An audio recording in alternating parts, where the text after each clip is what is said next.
¿Ya estamos? Ya. ¿Ya estamos al aire? ¿Sí? Sí, ya estamos. Doctor, ya estamos al aire. Empiécele. Bueno, el doctor, como siempre, con una sonrisa de oreja a oreja, Exacto. como decimos allá en México, ¿no? De oreja a oreja. Y pues muy contento el doctor porque nuestro público nos está aceptando, doctor. Exacto. Y yo me siento muy contento de poder ser parte de su proyecto. Un proyecto que es algo que no tiene precio. Gracias. De veras, su No, conocimiento. es un placer para nosotros tenerte con nosotros. Pero, doctor, tenerlo a usted Gracias. y que nos dé todos estos consejos que tanto necesitamos. Exacto. Mucho, doctor. Yo sé que mucha gente lo está viendo, pero existe ese, no sé, algo que no quieren. O sea, como que no quieren. Es muy difícil, mira, Juan Adolfo, es muy difícil para la gente permitirse el riesgo Sí, de hacer preguntas sobre cuestiones emocionales. Entonces, lo que tiene que aprender la gente es que puede hacer la pregunta y no pasa nada. ¿Eh? Que hay más problema por no hacer la pregunta, ¿verdad? Y quedarse con los sentimientos y los problemas que uno tiene. Es mejor preguntar, escuchar, y a lo mejor no pasa nada, ¿no? Y la mayoría del tiempo no pasa nada. la mayoría del tiempo no pasa nada y estoy muy de acuerdo, doctor, porque pues me voy a abrir, doctor, como se dice, ¿no? Yo sentí en un momento que necesitaba ayuda y gracias a Dios, véanme aquí, yo estoy muy bien. Exacto. Me siento muy bien y yo creo que el público también lo debe hacer. Todos tenemos problemas, doctor, de la mente. Y ahora que estoy más empapado en todo esto, me doy cuenta de tantas cosas que tenemos en la mente que no las vemos a tiempo o no les ponemos atención. Mira, es muy importante entender que hay una continuidad, ¿no? De lo que se llama normal a los problemas de intensidad más patológicos, ¿no? Entonces todos tenemos la capacidad de sufrir, todos tenemos la capacidad de tener coraje, todos tenemos la capacidad de ser felices, todos tenemos la capacidad de cometer errores. Pero es que tan frecuente y qué tan intensos. Y después, ¿qué efecto tiene eso en la vida de uno, ¿no? En cuanto a cómo se relaciona uno con la familia, con el trabajo, con el medio ambiente en general. Entonces, casi todos los problemas psiquiátricos, como los problemas médicos también, son problemas de intensidad y frecuencia, qué tanto, qué tan seguido y cómo te afectan. ¿Ok? Okay. O sea, el estar un poquito triste no es problemático. Pero si uno está triste y cansado y no disfruta nada y tiene 2 semanas de la misma manera y no puede salir de la casa y no puede ir a trabajar, entonces estamos hablando de un problema muy intenso. Entonces es como la ayuda se necesita. Lo que nos cuesta trabajo es reconocer cuando vamos de un problema menor a un problema mayor, ¿verdad? Porque la vida es difícil, la vida no es fácil. Mira, la mayoría de mis pacientes cuando vienen les pregunto, ¿cómo quisieras que yo te ayudara? Invariablemente el 99% de la gente me dice, yo quisiera ser feliz. ¿Ok? Pero es importante entender que la felicidad es como una medalla. Es mejor decir que quiero estar contento y no necesariamente feliz, porque la vida es difícil. O sea, uno tiene que levantarse en la mañana, tiene uno que prepararse para hacer lo que va a hacer ese día. La mitad de lo que hacemos todos los días no nos hace contentos, no nos hace sentirnos bien. Entonces uno tiene que aprender a vivir con lo bueno y con lo malo y a balancearlo de una manera en que tengamos mejor bueno que malo, ¿no? Sí, claro. Exacto. Entonces, todo es cuestión de balance, cómo balanceamos nuestra vida de una manera que tenemos propósito, ¿no? Y cada persona tiene un propósito diferente. Todos tenemos una manera diferente en nuestra personalidad de cómo manejamos el estrés, ¿verdad? Entonces, eso ya viene genéticamente, viene por lo que hemos aprendido en nuestras casas, las experiencias que hemos tenido en la vida. Entonces, todos tenemos una manera de ser, digamos, ¿no? Perfecto. Es increíble, doctor. Ahora que estoy, como le dije anteriormente, empapado sobre qué es el cerebro. Yo le voy a hacer una pregunta así, doctor. ¿Por qué usted quiso ser psiquiatra? ¿Qué es tan difícil, doctor? La mente. No es difícil, es algo que requiere mucho entrenamiento, ¿no? O sea, después de terminar la escuela de medicina, tienes que hacer una especialidad de 4 años, tienes tus supervisores, tienes que entrar a tus propias terapias, o sea, todo este asunto tiene uno que vivirlo, porque al final uno tiene que tener la experiencia de cómo es tener un problema psiquiátrico, ¿no? Cómo se siente, digamos, desnudarte emocionalmente Sí, claro. en frente de otra persona, ¿no? Sí. Y eso es muy difícil de hacer. Entonces uno tiene que aprender a hacerlo para aprender a recibirlo, ¿no? ¿Por qué? Porque uno en ese asunto de psiquiatría trabaja uno mucho con situaciones difíciles, ¿no? O sea, difíciles desde el punto de vista que tiene uno que aprender a no juzgar. Porque lo mismo estoy hablando con un niño que tiene problemas de atención o puedo estar hablando con un asesino en serie, ¿no? Que ha matado 50 gentes. Entonces, yo tengo que mantener cierta neutralidad y no juzgar moralmente la conducta de la gente. Y esa es la regla número 1 para poder ser psiquiatra, ¿eh? No juzgar. No juzgar. Exacto. Y eso, pienso que eso es lo que le tiene miedo, que tiene miedo la gente a que lo juzguen. No nada más todos tenemos miedo a ser juzgados, ¿no? ¿Por qué? Porque tenemos una imagen propia de uno mismo. Entonces uno quiere mantener cierta apreciación y reconocimiento del mundo alrededor, ¿verdad? Entonces cuando nos presentamos como una falla o como un defecto, invariablemente tiene uno temor del rechazo, ¿no? No me van a aceptar. Entonces si uno tiene una duda, por ejemplo, de si yo no soy buen padre, entonces va a tratar de ocultar esa duda, ¿verdad? Entonces si alguien viene y le pica ese botón que le dice tú no eres buen padre, la persona generalmente va a reaccionar de una manera muy defensiva para tratar de demostrar que sí es buen padre. Entonces, la reacción de la gente en mi trabajo es muy importante en cuanto a cómo reacciona a la conversación que tenemos, ¿no? Porque me ayuda a entender hasta cierto punto los mecanismos de defensa de esa persona, cómo se está defendiendo, digamos, ¿no? Y defendiéndose de la vergüenza o del temor al rechazo, ¿no? El temor al rechazo, eso es. Y yo quiero hacer énfasis a todos nuestros amigos que nos están mirando y que nos están siguiendo, que hay que quitarnos ese miedo. Totalmente, desnudarse, como dice el doctor, de una manera emocional con un psiquiatra, con un psicólogo, con problemas que tenga mentales. No hay que escondernos. Es que mira, cuando uno está enfermo, uno tiene que entender que hay que tomar ciertos riesgos y tiene que tener un cierto propósito, ¿verdad? O sea, hemos hablado anteriormente de lo que llamo la burbuja de miseria, ¿no? Sí. En que la gente ha sufrido por tanto tiempo que el sufrimiento se convierte como tu amigo, ¿okay? Y te metes con tu sufrimiento en una burbuja y te aíslas y te guardas y no quieres que nadie te toque o te vea. Entonces tu mundo se hace muy pequeño y empiezas a vivir en esa burbuja de miseria y no quieres salir de ahí, no porque seas feliz, pero porque te sientes seguro.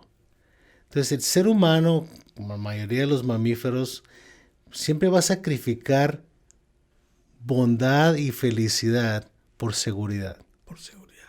Esa es una dinámica en la cual muchas veces mujeres, por ejemplo, o hombres, se mantienen en situaciones violentas, como la violencia doméstica. Es porque no es bueno, pero ellos sienten que tienen cierta seguridad. Es una seguridad muy irracional, digamos, ¿no? Y yo lo he visto, por ejemplo, que tratamos de ayudar a alguien para que salga de una situación como esa y hay mucha resistencia. Me tocó un caso, doctor, curioso. Trabajaba en un centro nocturno y en eso llega el marido y la saca de las greñas a la mujer. Y pues la está golpeando ahí en el piso y todo, ¿no? Y todo el mundo, todos los amigos, los que estábamos ahí, nos acercamos para defenderla, ¿no? Y dice, no, déjenlo, él sabe por qué lo hace. Exacto. Esa es una persona dentro de una burbuja de miseria. Exacto. Es una situación que es muy difícil de manejar. ¿Por qué? Porque la persona siente que en esa situación es mejor que la opción. La opción. Porque la opción es estar sin él o estar sin ella, Ajá. ¿verdad?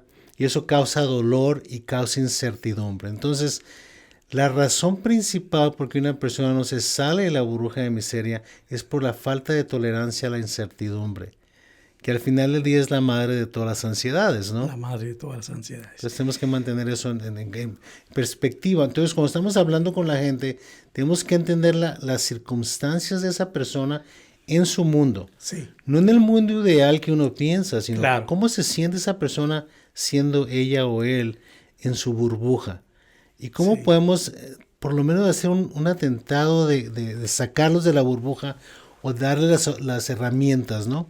Para que puedan salir de la burbuja poco a poco, ¿no? Doctor, vamos a hablar de los trastornos mentales. Exacto. Para empezar, ¿qué es un trastorno de la personalidad? Mira, los trastornos de la personalidad son muy interesantes. Son muy Sí. interesantes porque no son trastornos como tradicionalmente pensamos en medicina, ¿no? Claro. En cuanto a una enfermedad, digamos, Claro. ¿no? Son procesos muy complejos y para poder entender los trastornos de personalidad, tenemos que tratar de entender que es una personalidad normal. Ok.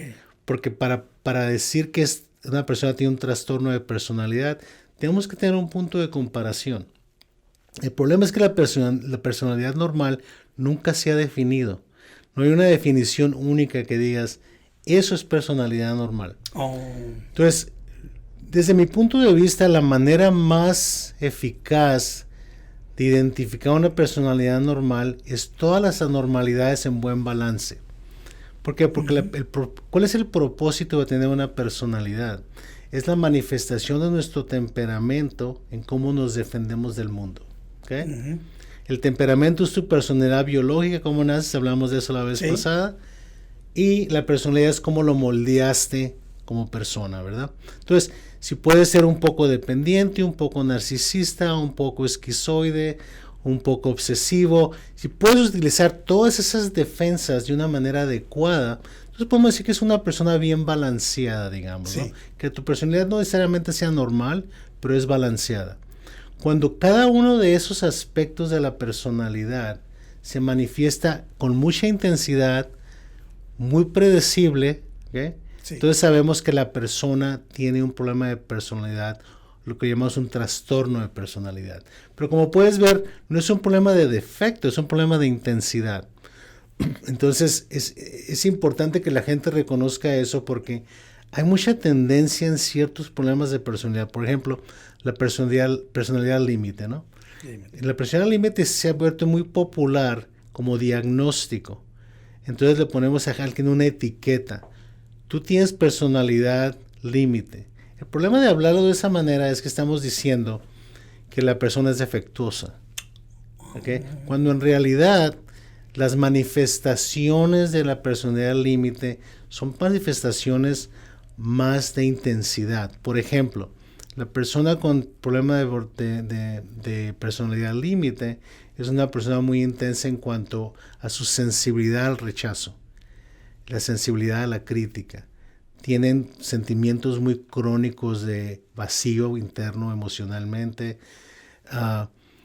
Reaccionan al mundo con mucho coraje. Pero al mismo tiempo, si alguien se acerca a ellos y los quieren mucho, entonces ellos hacen lo que sea por esa persona. Eso los hace vulnerables a que tomen ventaja de ellos.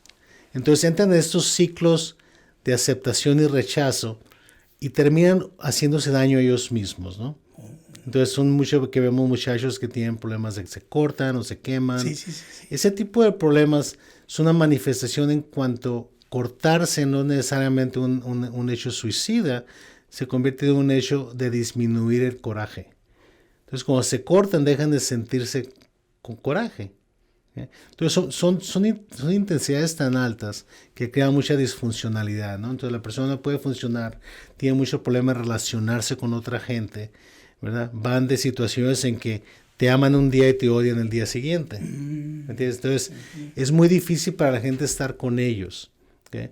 Entonces, ese tipo de problemas tienen que identificarse porque hay maneras de ayudar a ese tipo de gente con terapias ciertamente muy específicas, digamos, ¿no? Como las terapias dialécticas, que son terapias cognitivas que pueden ayudar a la persona a bajar su intensidad. Yo sigo hablando de bajar intensidad, de intensidad en general, porque el tratamiento de problemas de personalidad no se trata de cambiar la personalidad. La personalidad no se puede cambiar, pero es como si fuera música. Si tú subes a la música al volumen demasiado alto, es difícil de escuchar. Sí. ¿Okay? Es difícil de tolerar. Pero si aprendes a bajarle, entonces la melodía ya es más agradable. Lo mismo pasa con la gente. La gente se convierte tan intensa y tan predecible que ya no quieres estar con ellos. Entonces tienes que ayudarles a ellos a aprender a cómo bajar esa intensidad, ¿verdad? Y a procesos terapéuticos de cómo hacer eso, ¿no? Como en familias que todo el mundo grita y todo el mundo habla fuerte, con un volumen fuerte. Es difícil vivir también así.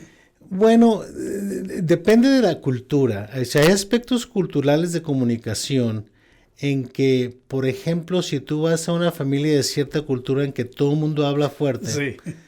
Entonces así es como ellos se comunican. Claro. Tú lo puedes percibir como algo distinto. Sí. Entonces tenemos mucho cuidado en cuestiones psiquiátricas en reconocer el aspecto cultural, ¿verdad? Porque la cultura tiene mucho que ver en cuanto a cómo manejar la intensidad cultural, digamos, ¿no? Porque no necesariamente es patológica, no quiere decir, por ejemplo, una familia italiana, la gente habla con mucha intensidad, con mucha emoción, pero no quiere decir que esté mal, no quiere decir que tenga un problema, así se comunican ellos. Pero si tú tienes de afuera y no estás acostumbrado a eso, lo vas a ver como algo mal.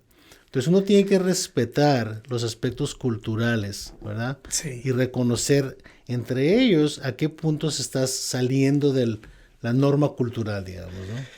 Muy interesante, doctor. Sobre los trastornos. Para terminar ya este programa, este podcast, que es Solo Tú. Gracias. Que me encantó el nombre, doctor. Yo no sé, se lo sacó debajo de la manga. Solo Tú. Y nos queda a todos. Algún día platicaremos de dónde salió el nombre. Ok, me gustaría mucho, porque sí, la verdad que sí, que así y lo ponemos a pensar y decir, es la verdad, solo yo. Doctor, los trastornos depresivos es una de las personalidades también, o personalidades. Hay personalidades melancólicas, no es la personalidad melancólica no está considerada como una personalidad típica de las problemas de trastornos que se reconocen oficialmente, ¿no? Okay. Pero sí hay gente que tiene una tendencia a ser muy melancólicos la mayoría del tiempo. La cuestión de melancolía quiere decir que es una persona que está muy triste la mayoría del tiempo. Es una persona que hasta cierto punto se echa la culpa a sí misma de todo lo malo que pasa alrededor de ellos. Es una persona con tendencias depresivas, a lo mejor también tienes problemas de depresión, pero en general son personas un poquito negativas, ¿no? Decimos en el léxico hispano, sí, que ven el vaso medio vacío en vez de verlo medio lleno, ¿no? Exacto. Entonces, ese tipo de situaciones llevan a la persona a también crear conflictos en tus relaciones. Acuérdate que tu personalidad es lo que te permite relacionarte con los demás. Si tu personalidad ya sea muy intensa, ya sea depresivo o límite, paranoide, narcisista, lo que sea, va a crear conflictos con la gente alrededor de ti. Tu habilidad de adaptarte va a ser problemática. Ahora, todos tenemos que ser un poquito paranoides si alguien nos anda persiguiendo, ¿verdad? Sí, entonces tenemos que tener esa capacidad de personalidad. Tenemos que tener cierta obsesión cuando tenemos que resolver problemas, ¿verdad? Tenemos que ser capaces de, por ejemplo, aislarlos si el medio ambiente no nos está haciendo muy agradable, digamos, ¿no? Entonces nuestra personalidad tiene que ajustarse a lo que el medio ambiente nos está dando, ¿no? Entonces es importante mantenerse conectados de esa manera. Entonces, si lo ves desde el punto de vista de melancolía y una persona está triste todo el tiempo, pues la gente no quiere estar con ellos, pues. Exacto. Y se aíslan y se quedan solos y luego se sienten mal con ellos mismos, se empiezan a criticar a ellos mismos, ¿verdad? Entonces empiezas a rechazarte a ti mismo. O sea, En el peor de los casos es que uno mismo se hace a uno mismo lo que tiene temor que los demás le hagan. Bueno, ¿qué es? Desde cierto punto lo llamamos proyección, ¿verdad? Ujú. Entonces nos proyectamos a los demás y decimos, yo estoy solo porque nadie me quiere. Cuando en realidad lo que está diciendo, yo no me quiero a mí mismo. Yo no me quiero vivir. Exacto. Doctor, melancólicos que no son agradables, que no son... Son tristes. Son tristes, Exacto. son aislados. Exacto. Recuerdo cuando estábamos en la secundaria, en el tiempo de la secundaria, siempre aquel muchacho más dicharachero y que cotorreo y todo eso, y que siempre andaba sonriendo, entonces, era el que tenía más seguidores.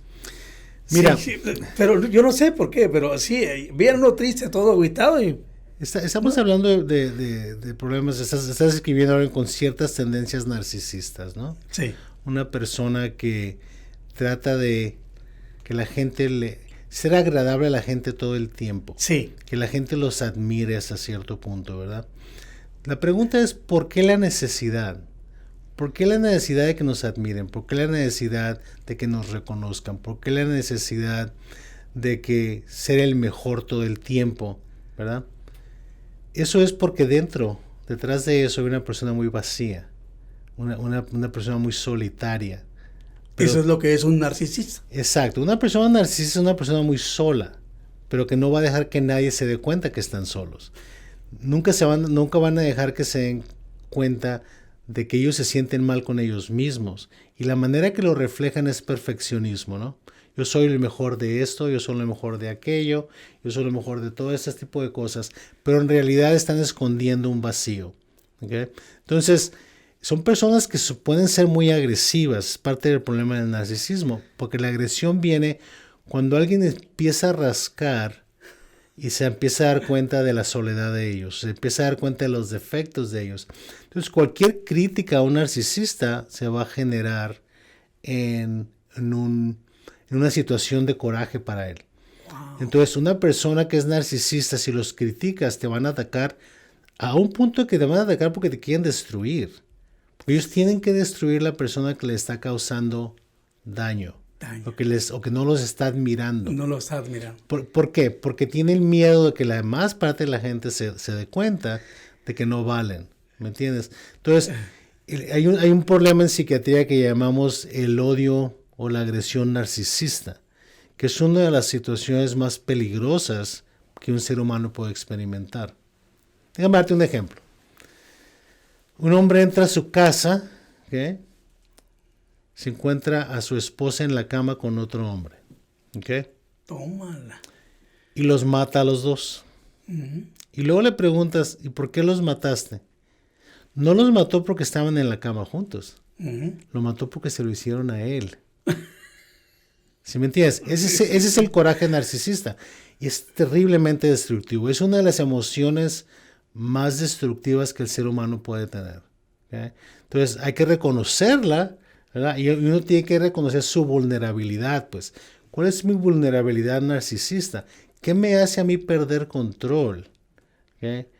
O sea, porque hasta cierto punto una persona narcisista se puede cegar al punto de que puede matar a otra persona. Doctor, está muy interesante esto del narcisismo. Yo creo que tendríamos que tener media hora exclusivamente para hablar de esto. Podríamos pasar 2 programas. 2 programas o 3 programas. Es muy interesante y además cómo reconocer a un narcisista. Exacto. Yo, por ejemplo, yo he conocido gente que es de chamacos y todo eso, de que siempre en ese grupito había alguien, ¿verdad? Que se sentía el Juan Camaney. Exacto. Que llegaba a una fiesta y quería que todos lo admiraran. Exacto. ¿Verdad? Y a mí, pues, aparte de que no me podía subir mucho porque estoy chapito, aunque yo usaba de zapatos así, doctor. Sí, me acuerdo de zapatos. De zapatos. Pues eso usaba yo y me miraba un poquito más alto, ¿no? Pero cuando me los quitaba, doctor, sí. Exacto. Y cuando me quitaba uno, caminaba así. Exacto. Claro que sí. Amigos, entonces, caramba, está muy interesante este programa, este podcast, Solo Tú, del doctor Lauro Amezcua Patiño, psiquiatra, con una carrera excelente por más de 30 años. Así es que, por favor, yo una vez más les pido a ustedes que miran estos programas que nos hagan llegar preguntas. Sálganse de la burbuja, como dice el doctor. Sálganse del closet, también se puede decir, ¿no, doctor? No, por supuesto. Sálganse del closet y pregunten. Pregunten, el doctor aquí está. Exacto. Para venir a ver a un psiquiatra, no va a venir, como dice el doctor, a tocar. No nada más eso, pero acuérdate que hemos estado platicando un poquito de hacer esto más en vivo. Sí. Por medio de tu radio. Sí. Y si lo hacemos en vivo, podemos tomar llamadas o mensajes claro, en internet mensajes directamente. Sí. Y comunicarnos con ustedes, ¿verdad? Claro. Doctor, Claro. pues ahora sí, algo que les quiere decir a nuestro público. De nuevo, o sea, muchas gracias por escucharnos, número 1. Número 2, estamos con ustedes y por favor, mándenos sus preguntas, sus comentarios. Si hay algún tema en particular de que ustedes quisieran que yo hablara, me lo mandan por favor y le dedicamos un podcast al tema que usted guste. Exactamente. Bueno, mis amigos, gracias por estar con nosotros. Gracias al doctor por tenerme en este proyecto y nos vemos el próximo.